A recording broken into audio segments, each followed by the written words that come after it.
तो आपके concept clear होते जाएंगे। हालांकि अब ये देखिए, खिलजी वंश में 3 प्रमुख शासक हुए, जलालुद्दीन खिलजी, अलाउद्दीन खिलजी और तुर्की मुबारक शाह खिलजी। इसमें से सबसे महान शासक अलाउद्दीन खिलजी। जलालुद्दीन खिलजी ने 70 वर्ष की उम्र में जो जलालुद्दीन खिलजी ने खिलजी वंश की स्थापना की। अफगानिस्तान के हेलमंड घाटी में खिलजी एक क्षेत्र था, उस क्षेत्र के निवासी थे। हालांकि ये लोग भी तुर्क थे, ठीक है ना।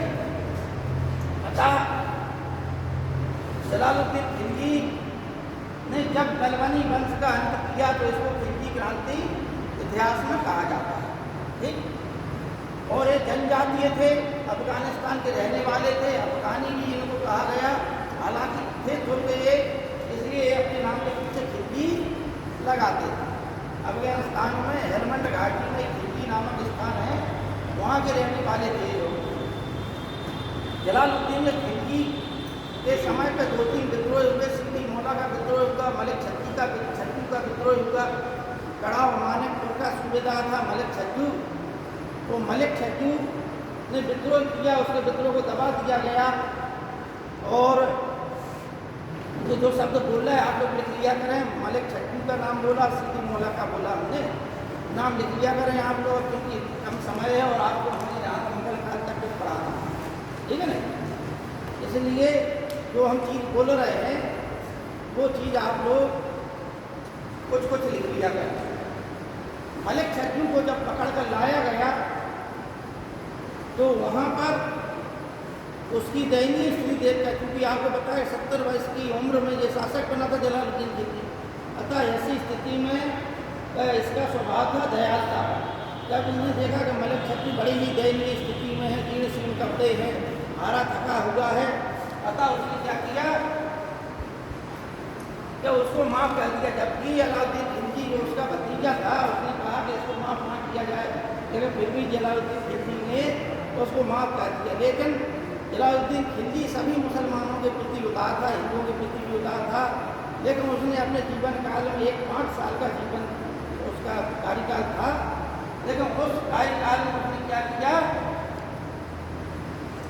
1290 से 1295 तक का कार्यकाल था और 1295 से 1316 तक अलाउद्दीन खिलजी का। ठीक, इसके शासन काल में ईरान का सूफी फकीर था, वो जो है दिल्ली में बस गया था, जिसका नाम था सीदी मौला। तो जो है कि जनता, दिल्ली की जनता उसे चाहने लगी थी और 1-2 शिकायतें उसके खिलाफ जलालुद्दीन खिलजी को मिली। तो जलालुद्दीन खिलजी ने उसको पकड़वा कर उसका वध करवा दिया, ठीक, हाथी के पैरों तले कुचलवा दिया उसको। तो वास्तव में वो जो सूफी संत था वो निर्दोष था, लेकिन बिना दोष के ही उसको दंडित करना जलालुद्दीन खिलजी के ऊपर एक कलंक था। अतः इसके आगे घटना ये चली कि इसी के समय पे जब जलालुद्दीन खिलजी ग्वालियर में था, उसका भतीजा जो कि कड़ा एवं मानिकपुर का मलिक छज्जू के बाद उसके भतीजे अलाउद्दीन अली गुरशास्प नाम था जिसका। अलाउद्दीन खिलजी क्या नाम था? अली गुरशास्प। ये अली गुरशास्प जो है देवगिरी पर उसने आक्रमण किया, हिंसा होते उसके हिंसा पे आक्रमण किया और देवगिरी पर आक्रमण किया। देवगिरी के राजा रामचंद्र देव को उसने पराजित किया। इसकी बड़ी बड़ी कहानियाँ हैं, आप लोग बताएं। एक कहानी के पीछे अनेक कहानियाँ छिपी हुई हैं, लेकिन आपको तथ्यात्मक में बताते जा रहे हैं हम कि वहाँ पर जब ये ग्वालियर में था तो जानकारी मिली, बहुत सारा सोना चांदी हीरे जवाहरात लेके जब ये अलाउद्दीन खिलजी वहाँ पहुँचा, कहाँ पर? देवगिरी, ठीक है। देवगिरी का नाम पर क्या रखा गया? दौलताबाद, ठीक। वहाँ का शासक कौन था? रामचंद्र देव। रामचंद्र देव को पराजित करने के लिए अलाउद्दीन खिलजी ने बड़ी चतुराई का काम किया। कुछ ही घोड़सवार के साथ ये जो है देवगिरी पर आक्रमण करने के लिए पहुँचा और कुछ लोगों ने इसे टोका, सैनिकों ने टोका, तो कहा कि हम तो जो है व्यापारी हैं, व्यापार के लिए आए हैं राज्य में।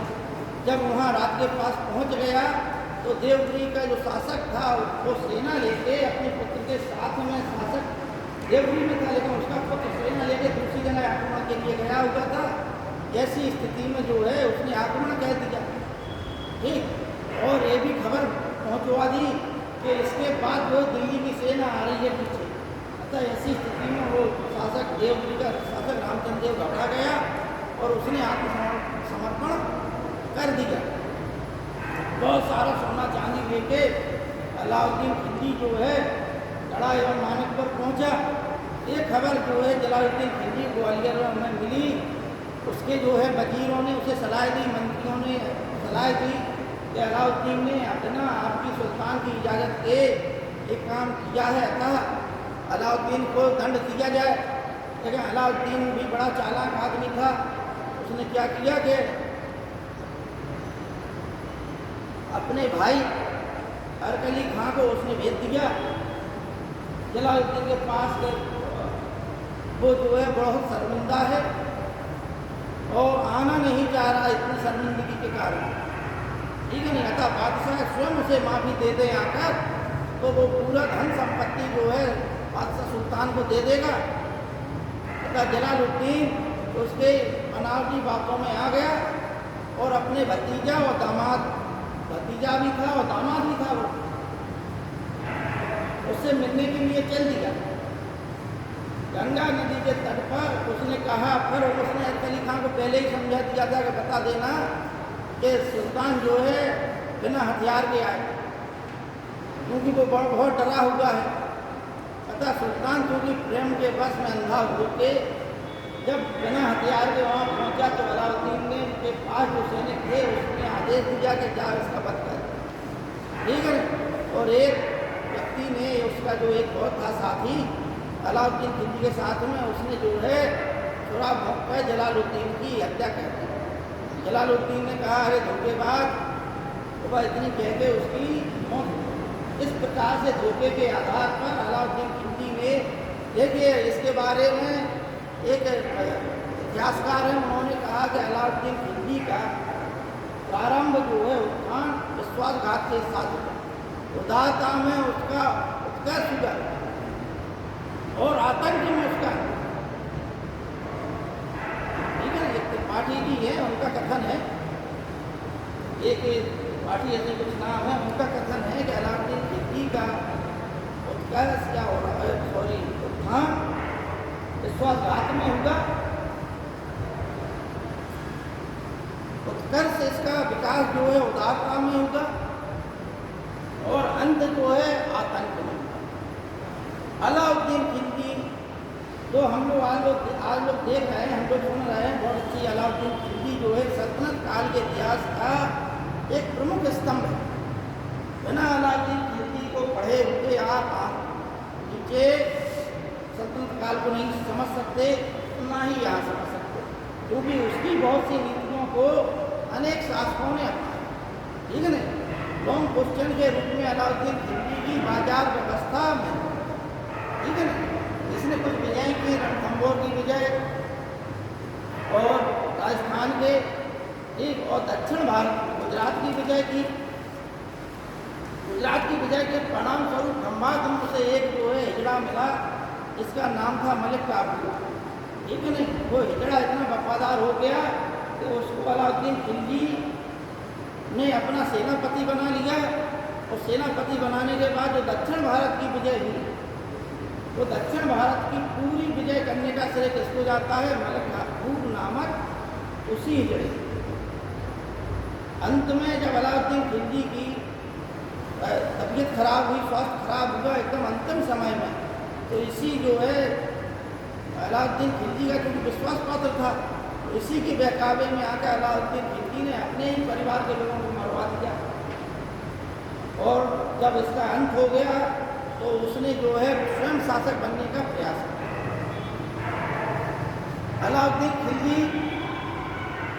ने वारंगल विजय, होसल विजय, पांड राज्य पर विजय, तो देवगिरी राज्य पर विजय प्राप्त था। गुजरात का शासक जो था कर्ण सिंह बघेला, उसकी पत्नी के साथ ब्याह कर लिया।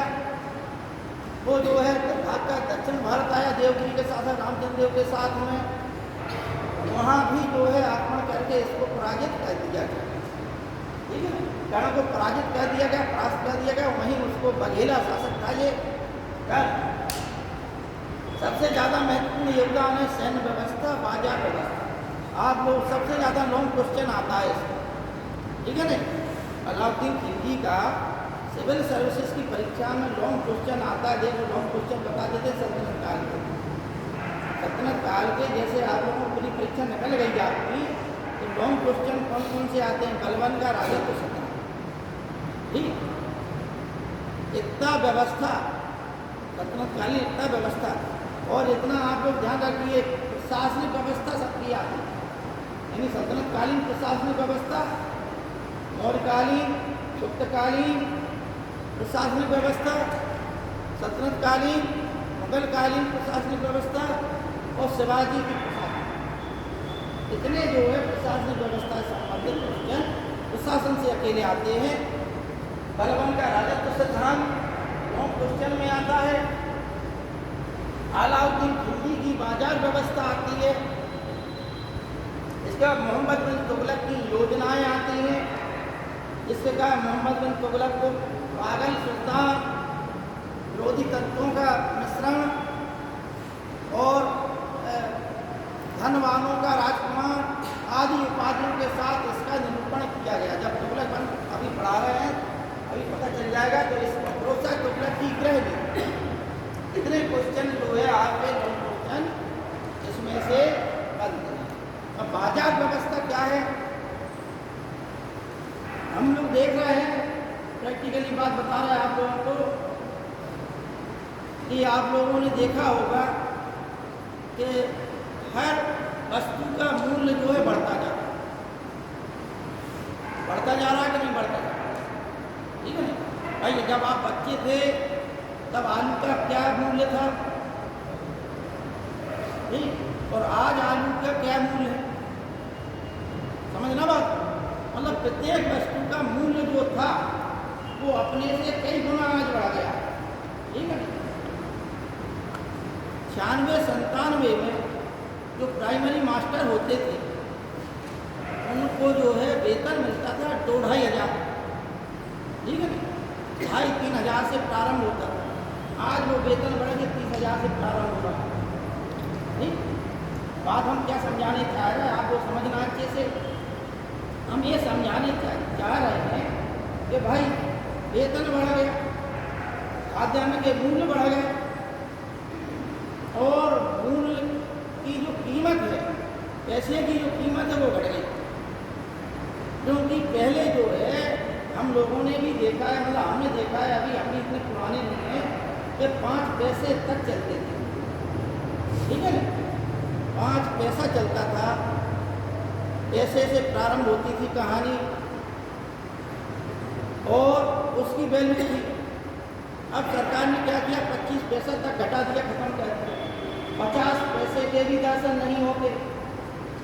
किसी किसी में लिखा होता है 50 पैसे कोई वस्तु खरीदो, तो किसी में 50 पैसा लिखा होता है, लेकिन 50 पैसे के अब दर्शन नहीं हो रहा, सरकार छाप नहीं रही, ठीक है ना। 100 बात की एक बात यह है कि यानी मूल्य जो है, पैसे का मूल्य जो है क्या है, घट गया। जैसे आप जो है आज से 20-25 साल पहले आलू 1 या 2 रुपये किलो में खरीद सकते हैं, समझना बात। 1 या 2 रुपये में किलो में आलू खरीदते थे। आज जो है क्या है स्थिति, आज आलू 20 रुपये से नीचे नहीं आ रहा, समझना बात। अलाउद्दीन खिलजी ने क्या किया, जब भारत स्वतंत्र हुआ था, अलाउद्दीन खिलजी ही ऐसा शासक था। आपको ये गर्व की बात है कि वास्तव में हम लोग देखो इतिहास क्या है, इतिहास का अध्ययन सिर्फ हमें ये सिखाता है कि अतीत की भूलों को हम ना दोहराएं, और अतीत में जो सुधार हुए, जो अच्छी चीज़ें होंगी उनको हम दोहराते जाएं, तो हमारा जीवन सुखी और खुशहाल बनेगा, समाज भी समृद्धशाली बनेगा, ठीक है ना। ये सब चीज़ें जो है इतिहास में समाहित हैं, लेकिन जो प्रशासनिक तंत्र है इन चीज़ों को नहीं अपना रहा। ये प्रशासनिक गलतियां हैं, आपको बता दें। मान के चलिए आप लोगों में से ही IAS बनते हैं और IAS ही सलाह देते हैं मंत्रियों को, ठीक है ना। भविष्य में अगर आप लोगों में से कोई बने तो एक चीज़ अलाउद्दीन की बाजार व्यवस्था समझ ले अच्छे से कि अलाउद्दीन खिलजी ने क्या किया कि प्रत्येक वस्तु के मूल्य जो है एक तो निर्धारित कर दिया और मूल्य को घटा दिया। क्यों? क्योंकि अलाउद्दीन खिलजी ही ऐसा शासक था जिसने एक स्थायी सेना, बड़ी सेना रखी अपने पास। अब उस स्थायी सेना को पैसा देना था। पैसा देने के लिए जरूरी था कि अधिक वेतन देता, अधिक राजकोष खाली होता। उसने हर चीज़ का मूल्य ही घटा दिया, तो कम मूल्य में ही सैनिक काम करने लगे। भाई अगर आपको 1 रुपये में 5 किलो आलू मिल जाए 1 रुपये में, तो आपके लिए ये समझिए कि 20,000 रुपये में आप जाने क्या कहते हैं, क्या क्या नहीं खरीद रहे। एक वस्तु का मतलब कपड़ा, दास दासियाँ, घोड़े, वस्त्र, रोज उपयोग वाली वस्तुएं, खाद्यान्न की वस्तुएं, इन सबके मूल्य निर्धारित कर दिए। और ये भी आदेश दिया, गुप्तचर लगा दिया उसने अपनी गुप्तचर व्यवस्था अपनाई। जो कौटिल्य ने अपनाई थी गुप्तचर व्यवस्था, वो अलाउद्दीन खिलजी ने अपनाई। अलाउद्दीन खिलजी ने ऐसी गुप्तचर व्यवस्था अपनाई कि व्यापारी लोग भी डरते थे, क्योंकि उसने आदेश दिया था कि यदि कोई गलत सामान तोलते हुए पकड़ा जाए, भाई अभी क्या है कि जैसे 1 किलो की वस्तु है, दुकानदार जल्दी तोल के 900 ग्राम दे देता। अलाउद्दीन खिलजी ने कहा कि अगर 900 ग्राम निकला 1 किलो की जगह पे, तो उसका उतना ही मांस काट लिया जाए। दुकानदार क्या करने लगे, ज़्यादा देने लगे कम की जगह, क्योंकि दंडित होना पड़ेगा। और उसी के जो गुप्तचर थे वो ग्राहक बन के जाते थे। जहाँ 2-4 लोग दंडित हुए, भय फैल गया और दुकानदारों ने भी सामान सही मूल्य पर देना दिया। मुल्तान के जो व्यापारी होते थे उनको भी उसने ऋण दिया कि आप व्यापार को बढ़ाएं। जो भी व्यक्ति जो है अधिक घोड़े खरीदता था, अच्छे, देखो एक चीज़ बताएं, दास और दासियाँ उस समय चलते थे, इनकी भी अलग अलग क्वालिटियाँ थी, इनकी मंडियाँ लगती थी। एक गुलाम वंश के शासक जो हुए हैं, ये भी पहले बेचे गए थे मार्केट में, ठीक है ना। गुलाम कैसे बनते थे? जो हिष्ट पुष्ट होता था, जो सुंदर होता था, दास हो या दासी हो, जब इसे जो है सुसंस्कृत कर दिया जाता था, पढ़ा लिखा के सभी कलाओं में पारंगत, इसके बाद फिर उसे जो है मंडी में उतारा जाता था। अब खरीद लो आप, उसकी बोली लगती थी मंडी में, ठीक है ना। और जो ज़्यादा दाम लगा दे वो खरीद लेता था।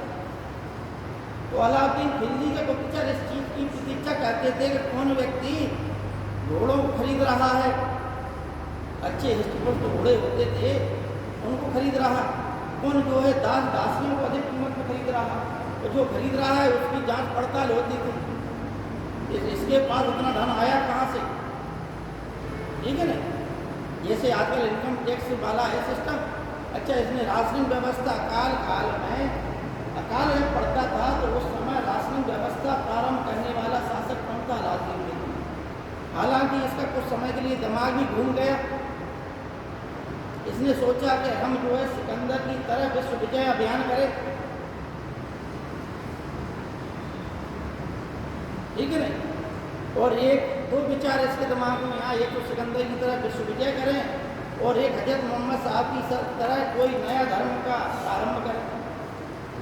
तो इसका जो एक काजी मुगीसुद्दीन इसका एक काजी था, जब इसने अपनी ये योजनाएं बताई तो उस काजी साहब ने इसे सलाह दी कि देखो सुल्तान, सिकंदर जो है अपने राज्य, कहाँ का सिकंदर था? खड़ा होकर बताया कोई जिसे मालूम है, हम पढ़ा चुके तो बता चुके आप लोग। Very good. कहाँ का था? हाँ ठीक। तो सिकंदर मकदूनिया और यूनान को जीतते हुए जो है उसके पिता फिलिप ने यूनान जीत लिया था। तो ईरान होते हुए पूरा मध्य एशिया जीतते हुए ईरान मिस्र जीतते हुए भारत आया था।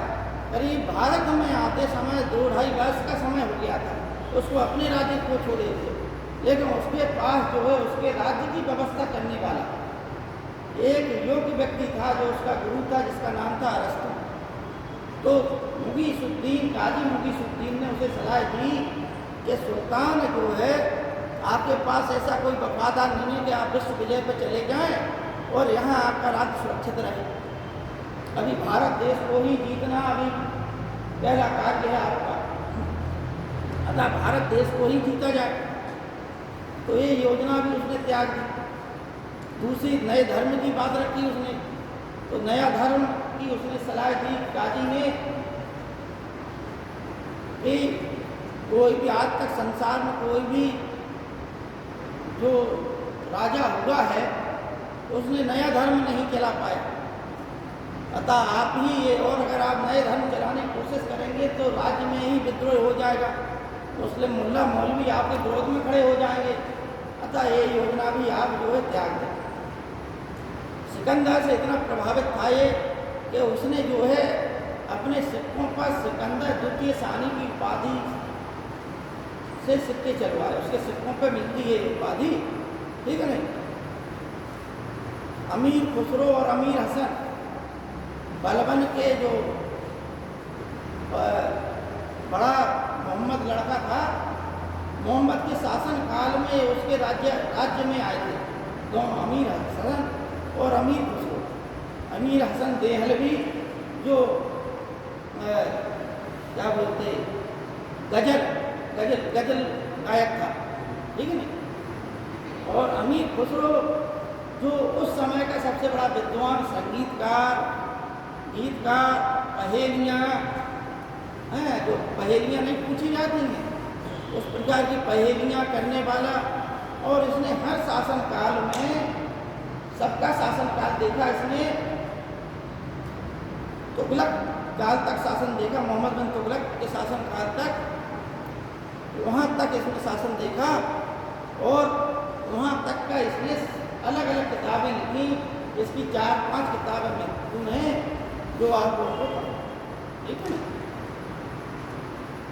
अलाउद्दीन खिलजी को उसी ने अमीर खुसरो ने विश्व का चरवाहा आदि उपाधियाँ दी। अंत में जब इसका स्वास्थ्य खराब हुआ, क्योंकि ये जो है अधिक वर्ग करने वाला सुल्तान था अलाउद्दीन खिलजी, तो होगा क्या कि अच्छा एक तो भोग विलासमय जीवन और अधिक कार्य ये सुल्तानों की दिनचर्या में होती थी, तो इस वजह से इसका स्वास्थ्य बिगड़ने लगा। अतः इसके जो वफादार था मलिक काफूर, उसने धीमे धीमे कर राज परिवार के लोगों की हत्या करा दी। और कुछ लोग, कुछ इतिहासकार ये भी कहते हैं कि अंत में उसने जहर देकर इसकी हत्या कर दी। उसके बाद जो है कुतुबुद्दीन मुबारक शाह खिलजी शासक बना। हालांकि बीच में जो है सबको मार दिया गया था, इसको भी मारने का आदेश था, अंधा करने का आदेश था।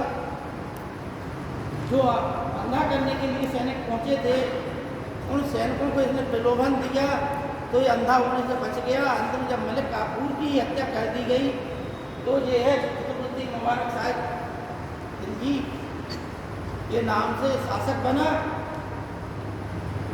और इतिहास में इसके प्रश्न जो आता है वो एक ही प्रश्न आता है कि कौन ऐसा सुल्तान था जिसने अपने आप को खलीफा घोषित किया। दिल्ली सल्तनत काल में सिर्फ मुबारक शाह खिलजी ही ऐसा शासक था जिसने खलीफा अपने आप को घोषित किया। ठीक, जितने भी सुल्तान हुए भारत देश में सल्तनत काल के, उन सभी ने अपने सिक्कों पर खलीफाओं के नाम अंकित करा। जो खुतबा पढ़ा जाता था मस्जिदों में, उनमें जो है सभी सुल्तानों के नाम और खलीफाओं के नाम से ही खुतबा पढ़ा जाता था। ठीक, खाली और देखिए फिरोजा तुगलक के शासन काल में जो पढ़ा जाता था खुतबा, उसमें कुतुबुद्दीन ऐबक का नाम नहीं पढ़ा जाता, ठीक है ना। हालांकि आपका इसमें अध्ययन हो चुका है, इसलिए ऊपर तो नहीं जा रहे। अब आइए तुगलक वंश।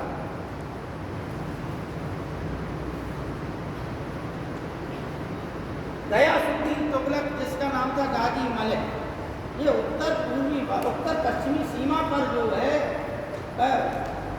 मंगोलों से आक्रमण कर रहा था। अच्छा, एक चीज़ और आप लोग बता दें कि अलाउद्दीन खिलजी के शासन काल में सबसे ज़्यादा मंगोलों के आक्रमण, ठीक है ना। एक प्रश्न भी आता है कि किस सुल्तान के शासन काल में सबसे ज़्यादा मंगोल आक्रमण हुए, तो सबसे ज़्यादा आक्रमण अलाउद्दीन खिलजी के शासन काल में हुए।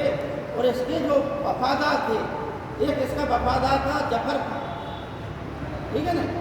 उस जफर खान से मंगोल इतने आतंकित थे कि उसका नाम सुनते ही कांप जाते थे। लेकिन अलाउद्दीन अपने ही वफादार सेनापति से आशंकित हो गया और उसे भेज दिया। जब एक बार मंगोलों से वो घिर गया युद्ध करते हुए, तो अलाउद्दीन ने उसके लिए सहायता नहीं भेजी और अंत में युद्ध करते हुए वह मर गया, ठीक है ना। अलाउद्दीन का ये सौभाग्य था तो उसको कुछ वफादार सेनापति मिले जिन्होंने उसका विजय अभियान सफल बनाया, ठीक।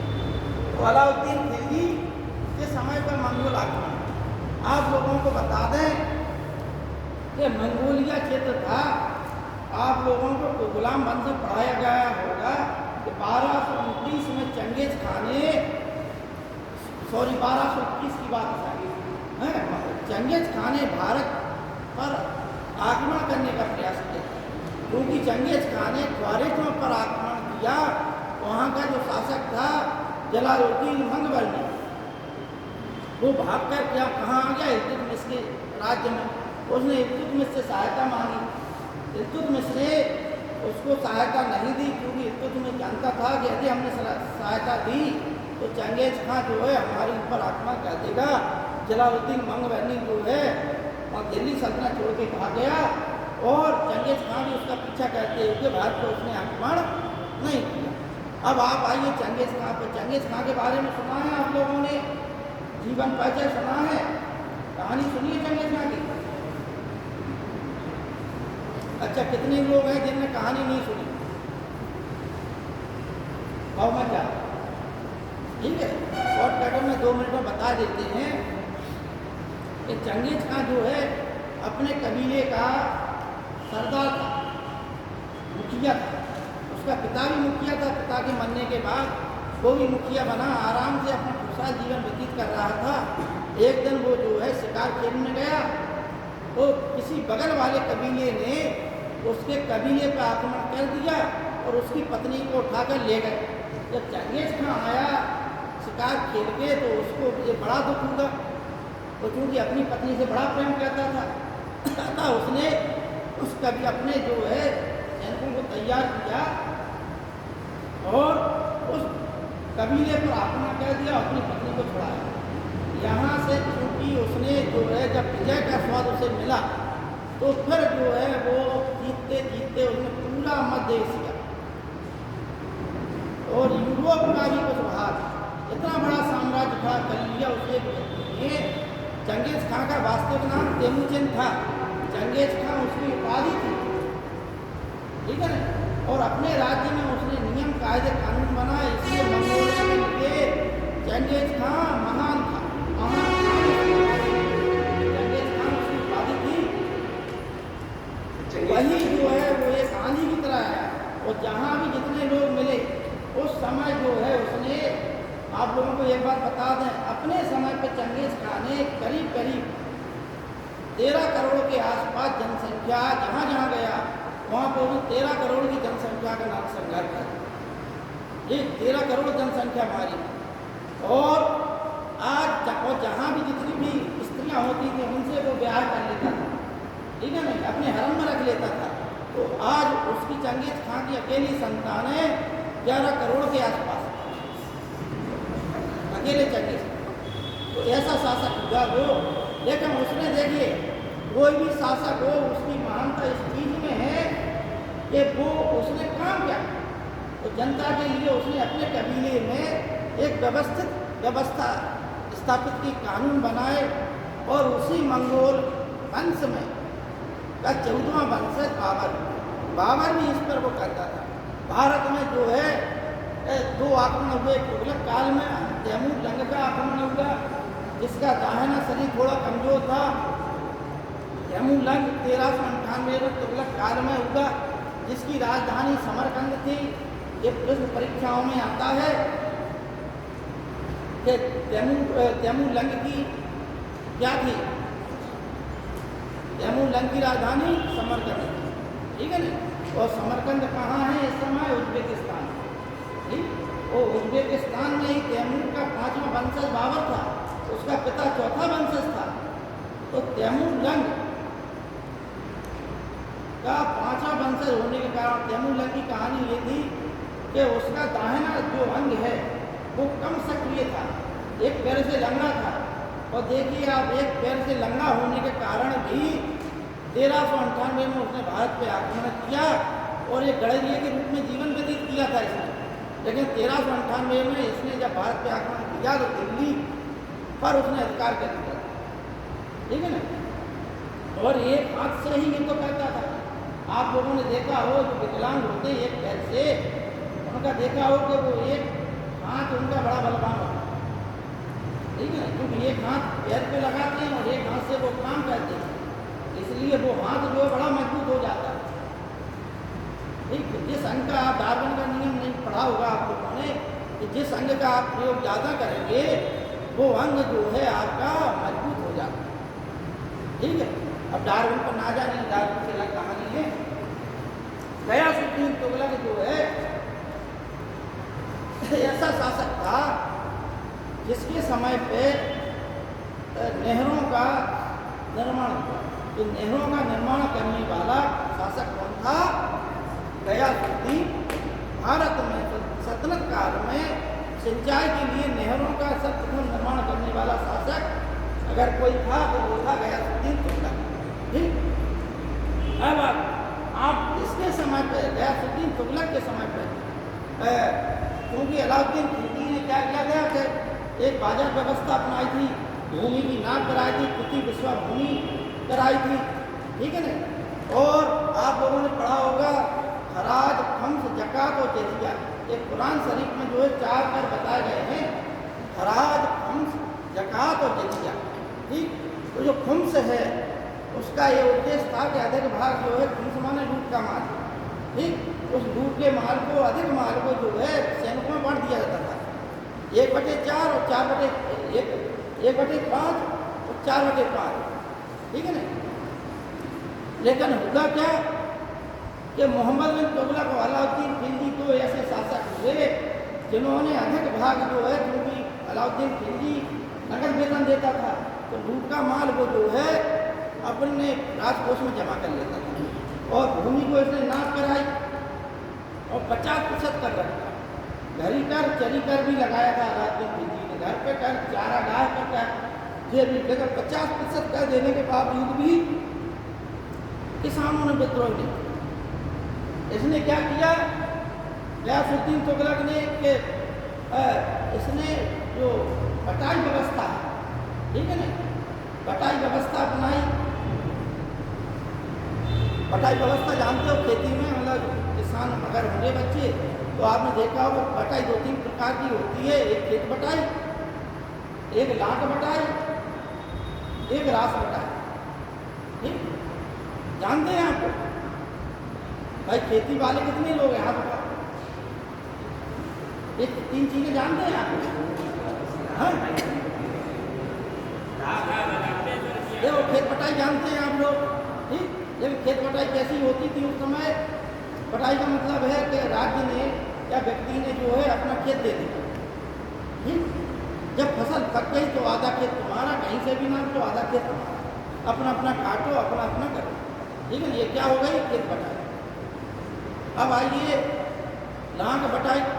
लाख बटाई का मतलब है कि पहले जो है किसान जो है जिसको दिया गया खेत, उसने माल इकट्ठा किया, फसल इकट्ठी की, उसको उसने जो है बैलों से कुचरवाया, ठीक, उसको घुमवाया। जब उसकी कुचर गया पूरा माल, उसका ढेर लगवाया, ठीक, भूसा नहीं निकाला उसमें से। जब भूसा नहीं निकलवाया, उसी में से 2 भाग हो गए, इसको क्या बोलते हैं, लाट बटाई, ठीक। आधा आधा कर लो भाई ढेर में से, तो अपना भूसा उड़ाओ, गेहूँ अलग कर लो, हम अपना उड़ाएँ अलग कर लें। तीसरी थी क्या, रास बटाई। रास बटाई का मतलब है कि जो रास आई है, मतलब रास का मतलब है कि जो गल्ला आया हुआ है, जो साफ भूसा से अलग हो गया माल, ठीक, किसान ने साफ कर लिया है। अब मालिक आए और मालिक जो है उसमें से 2 भाग करा, ठीक, आधा भाग किसान जहाँ से चाहे वहाँ के बीच में से कर ले। ये क्या हो गई, इस प्रकार से 3 प्रकार की व्यवस्था थी। ये जो है गयासुद्दीन तुगलक ने किया। गयासुद्दीन तुगलक के समय पे जब ये बंगाल में था, आप लोग बता दें, जब कुतुबुद्दीन मुबारक साहब खिलजी जो है शासक बना, तो इसने मुसलमान अमीर, मुस्लिम फकीर और विद्वान जो लोग थे, धर्मशास्त्री, धर्माचार्य लोग जो थे, काजी, मुल्ला, मौलवी, इन लोगों को क्या है, जागीरें प्रदान की थी। उन्हीं में से दिल्ली में एक थे निजामुद्दीन औलिया, ठीक है ना, सूफी संप्रदाय है, ये अलग चैप्टर है, इनके संबंध में भी प्रश्न आते हैं। अनेक संप्रदाय थे जिन्हें सिलसिले कहते हैं, तो उनको निजामुद्दीन औलिया, महबूब इलाही, योगी सिद्ध आदि के नाम से परीक्षा प्रश्न पूछा जाता है योग के द्वारा। और चिश्ती सिलसिले के जो सूफी संत हैं, वो जो है संगीत में, नृत्य में विश्वास करते थे, संगीत में मग्न हो जाते थे, ठीक है ना। एक तो ऐसे संत थे जो संगीत ही सुन रहे थे और उसी में मर गए, प्राण चले गए, मस्ती में इतना मस्त हो जाते हैं। जो जोधा अकबर, आप लोगों ने वो फिल्म देखी होगी, क्या नाम उसका, ऋतिक रोशन, ठीक है ना। उसमें वो एक डांस करता है, वो सूफी डांस है। उस डांस में क्या है कि जब व्यक्ति अपना होश खो बैठे, ठीक है ना, तो इसके चरण है सूफी बात के 7-8 चरण है। एक चरण है फना हो, ठीक है ना। फना का मतलब है कि अपने आप को ईश्वर में विलीन कर दो, इतना भूल जाओ अपने आप को कि अपना ही अस्तित्व समझ में ना आए, ठीक है ना।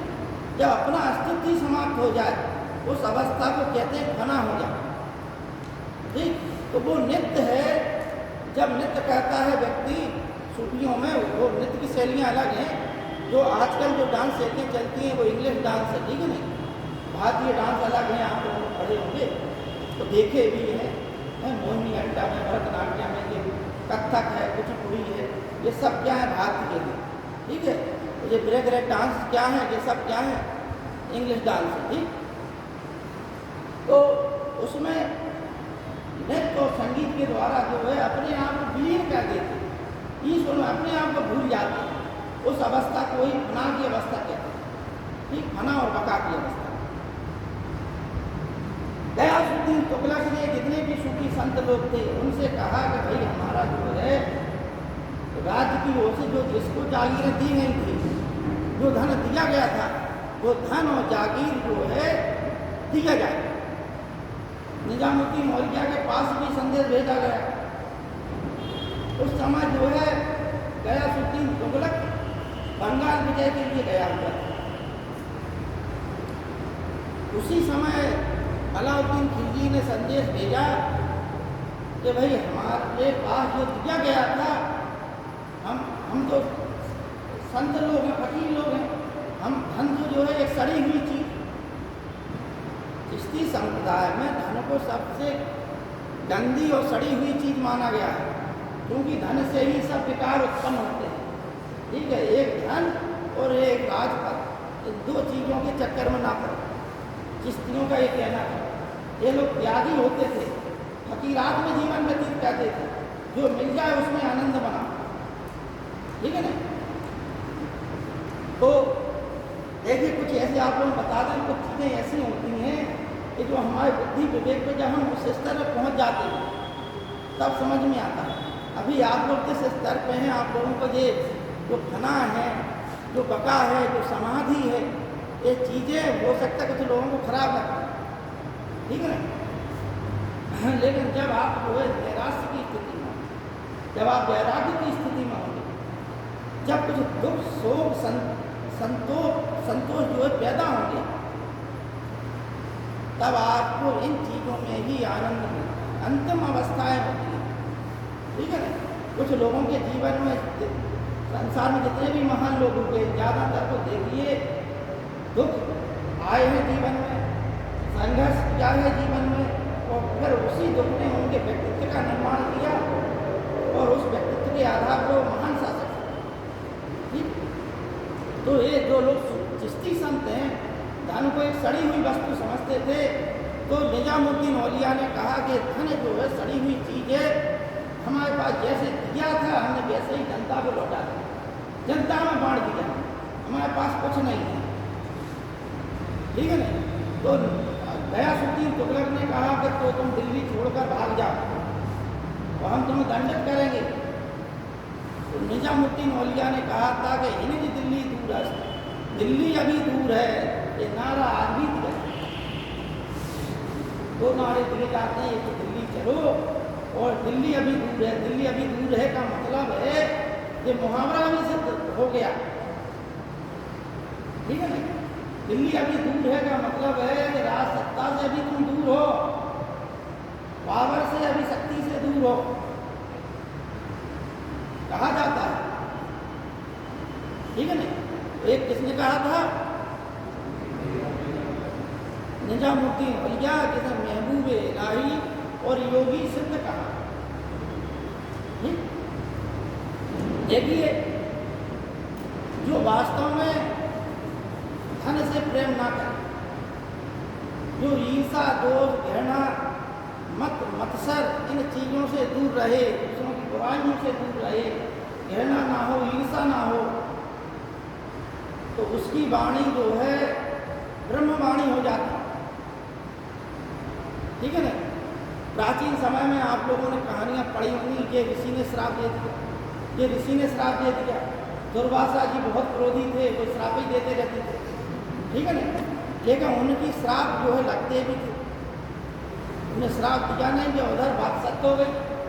सत्य होने का मतलब है कि आप जब विकारों से दूर हो जाएंगे तो आपकी वाणी भी उसी प्रकार की वाणी हो जाएगी। गाली गलौज मुँह से ना निकले, अब सब तो मुँह से ना निकले, सत्यानुयायी बने आप, क्रोध लोभ मोह माया ये बातें, ईर्षा दोष की बातें ना करें, मन में ही धारण ना करें, अहिंसा से दूर रहें, हिंसा ना करें, यानी जीव जंतुओं के प्रति भी प्रेम का भाव रखें। महात्मा बुद्ध के सामने जब हाथी आ गया तो पागल हाथी कह दिया मारने के लिए, और जब उन्होंने उस हाथी को अपनी प्रेममयी आंखों से देखा, स्नेह की आंखों से देखा, तो मदरा पूजा हुआ हाथी था, वो भी बस में हो गया, ठीक है ना। उंगली माल डाकू जो भी जंगल में जाता था उसकी एक उंगली काट लेता था, क्योंकि उंगली माल डाकू एक संत का लड़का था और उसके गुरुकुल में जब पढ़ रहा था तो गुरुकुल के विद्यार्थियों ने उसकी प्रतिभा से जल कर ईर्षा करके उसके ऊपर लांछन लगा दिया कि इसका संबंध अपनी गुरु माँ से, ये गुरु माँ के प्रति गलत भाव रखता है। तो गुरु जी ने उसे आदेश दे दिया कि जा तुम जब तक 1000 लोगों की 1000 उंगलियां ना लेके आओ, तब तक हम तुम्हें गुरु दक्षिणा के रूप में तुम्हें पूर्णत शिक्षा का अधिकार नहीं देते। गुरु दक्षिणा के रूप में मांग लिया उसने, इसलिए वो उंगली काट काट के उंगली माल डाकू हो गया, और उसमें वही अत्याचार का विचार आ गया। जब महात्मा बुद्ध श्रावस्ती में रुके हुए थे, महात्मा बुद्ध ने जब सुनी ये बात, अरे ये तो बहुत अच्छा लड़का था और ऐसी बुरी स्थिति में पहुंच गया। भाई उद्धार तो देखो, बोधिसत्व तो वही है जो दूसरों के पाप भी अपने ऊपर ले गए तो अपने पुण्य उसको देते, वो बोधिसत्व है, बौद्ध धर्म। तो पूरा क्या कि महात्मा बुद्ध सुबह उठ के ही सीधे जंगल में चले गए, तो उसका काम ही था कि जो भी दिखाई दे उससे कहता था रुक जा। जहाँ उसने देखा कि कोई बाबा आ रहा है तो उन्होंने कहा कि रुक जा। महात्मा बुद्ध ने कहा कि हम तो रुक गए हैं, अब तुम कब रुको। इस प्रकार किसी ने नहीं कहा था उसने कहा क्या मतलब इसका। तो महात्मा बुद्ध बोले कि अरे भाई हम तुमने कहा रुक जा तो हम तो रुक गए हैं, लेकिन अब तुम इन पाप कर्मों से कब रुकोगे? ये कब तक ढोगे पाप? जब उनकी प्रेममयी करुणामयी वाणी सुनी तो वो भी जो है उनका बन गया था, भिक्षु बन गया, उनका शिष्य बन गया। एक गणका थी, लंगर वधु बोलते थे, आम्रपाली, वैशाली की आम्रपाली, वो भी माता बुद्ध का नाम सुना तो चली गई। देखे कैसे संत हैं भाई। लंगर वधु वो होती थी, ये भी आम्रपाली एक किसी कन्या थी। उसकी सुंदरता पर मुग्ध होकर सभी राजकुमार धनवान उससे ब्याह करना चाहते थे, तो सबकी मीटिंग हुई और राजा ने निर्णय कर दिया कि जो है नगर वधु हो गई है, ठीक है ना। लेकिन फिर हुआ क्या,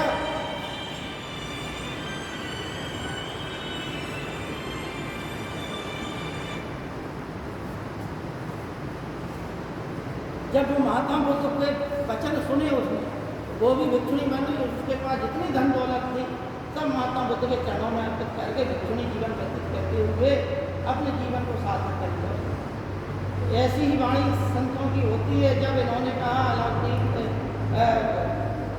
निजामुद्दीन औलिया ने कि भाई दिल्ली अभी दूर है, तो वही बात सिद्ध हो गई।